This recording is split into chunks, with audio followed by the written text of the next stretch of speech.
पंजाब के बल्दियाती अदारों की मुद्दत खत्म। 2 माह के लिए बहाल होने वाले बल्दियाती नुमाइंदों ने मुद्दत खत्म होने पर ओहदों के चार्ज छोड़ना शुरू कर दिए। मेट्रोपॉलिटन कॉर्पोरेशन गुजरात और जिला कौंसिल गुजरात की अलविदाई तकारीब का इनअकाद। जिली चेयरमैन, जिली वाइस चेयरमैन, यूनियन कौंसिलों के चेयरमैनों और म्यूनिसिपल कॉर्पोरेशन के मेयर, डिप्टी मेयर और चेयरमैनों की अलविदाई मुलाकातें जारी हैं। 28 दिसंबर 2021 को बल्दियाती अदारे खत्म हो जाएंगे। रिपोर्ट आकाश नियाजी, अल हिजाज न्यूज, गुजरात।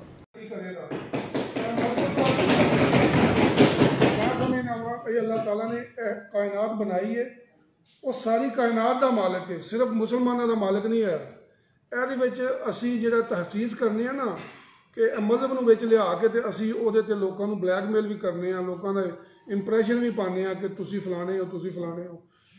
ਬਤੌਰ ਇਨਸਾਨ ਮੈਂ ਸਮਝਣਾ ਸਭ ਤੋਂ ਬੁਨਿਆਦੀ ਢਾਂਚਾ ਜਿਹੜਾ ਉਹ ਬਲਦਿਆਤ ਦਾ ਹੋਣਾ ਚਾਹੀਦਾ ਸੀ, ਜਿਹਦੇ ਵਿੱਚ ਮੈਂ, ਤੁਸੀਂ ਹੋ, ਜਿਹੜੇ ਲੋਕਲ ਸਤਹ ਤੇ ਹਰ ਘਰ ਤੋਂ ਵਾਕਿਫ ਹੋ, ਹਰ ਗਲੀ ਤੋਂ ਵਾਕਿਫ ਹੋ, ਹਰ ਘਰ ਦੇ ਹਾਲਾਤ ਤੋਂ ਤੁਹਾਨੂੰ ਪਤਾ ਕੀ ਕਿਸ ਜਿਹੜੇ ਸਾਡੇ ਹਮਸਾਏ ਨੇ ਉਹਨਾਂ ਦਾ ਗੁਜ਼ਾਰਾ कैसे हो रहा।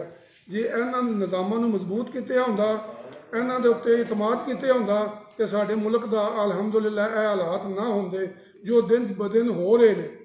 ਤੁਸੀਂ ਦੇਖ ਰਹੇ ਹੋ ਕਿ ਦੁਨੀਆ ਤਰੱਕੀ ਕਰ ਰਹੀ ਹੈ, ਲੇਕਿਨ ਅਸੀਂ ਜ਼ਵਾਲ ਦੀ ਤਰਫ ਜਾ ਰਹੇ ਹਾਂ, ਮੁਸਲਸਲ ਜ਼ਵਾਲ ਦੀ ਤਰਫ ਜਾ ਰਹੇ ਹਾਂ। ਇਹ ਤਬਦੀਲੀ ਦਾ ਸਾਨੂੰ ਇਹ ਹਮੇਜ਼ਾ ਭੁਗਤਣਾ ਪੈ ਗਿਆ ਵੀ ਹੁਣ ਜਿਹੜਾ ਤੁਸੀਂ ਮਜ਼ੀਦ ਨਵਾਂ ਨਿਜ਼ਾਮ ਆਇਆ, ਉਹ ਚੋਈ ਸਾਹਿਬ ਨੇ ਵੀ ਫਰਮਾਇਆ ਵੀ ਇਹਦੇ ਵਿੱਚ ਨਾ ਤੇ ਤੁਹਾਡੇ ਕੋਲ ਕੋਈ ਹਥਿਆਰ ਹੈ ਤੇ ਨਾ ਹੀ ਇਹ ਐਡੀ ਜਲਦੀ ਇੰਪਲੀਮੈਂਟ ਹੋ ਸਕਦਾ।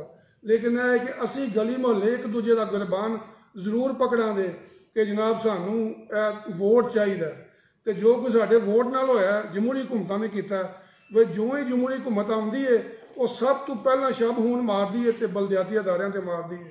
ਬਜਾਏ ਇਸ ਦੇ ਕਿ ਮੌਜੂਦਾ ਨਿਜ਼ਾਮ ਨੂੰ ਬਿਹਤਰ ਕਰਨ, ਉਹ ਜਨਾਬ ਉਹਨੂੰ ਖਤਮ ਕਰਕੇ ਸਾਨੂੰ ਘਰ ਭੇਜ ਸਕਦੇ ਨੇ ਤੇ ਉੱਤੇ ਆਪਣੇ ਬੈਰੋਕ੍ਰੇਸੀ ਬੈਠ ਜਾਂਦੀ ਹੈ ਜਿਹੜੀ ਉਹਨਾਂ ਨੂੰ ਹਦਾਇਤ ਦਿੰਦੀ ਹੈ।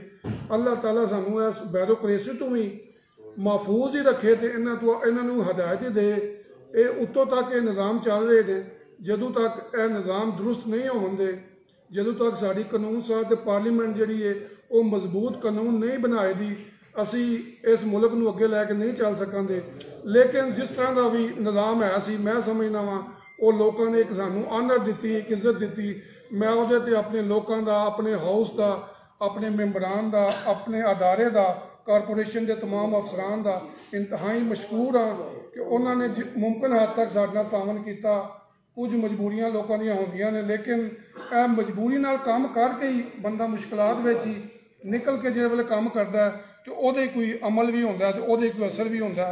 ਲਿਹਾਜ਼ਾ ਮੈਂ तमाम ਮੈਂਬਰਾਂ ਨੂੰ ਇੰਤਹਾਈ ਮੁਬਾਰਕਬਾਦ ਪੇਸ਼ ਕਰਨਾ ਵਾ और उम्मीद करना कि आवन वाले हाउस में अगर कोई मैंबर आए तो अल्लाह ताला उन्होंने तौफीक दे कि वो आके बेहतरी की कोई आसार पैदा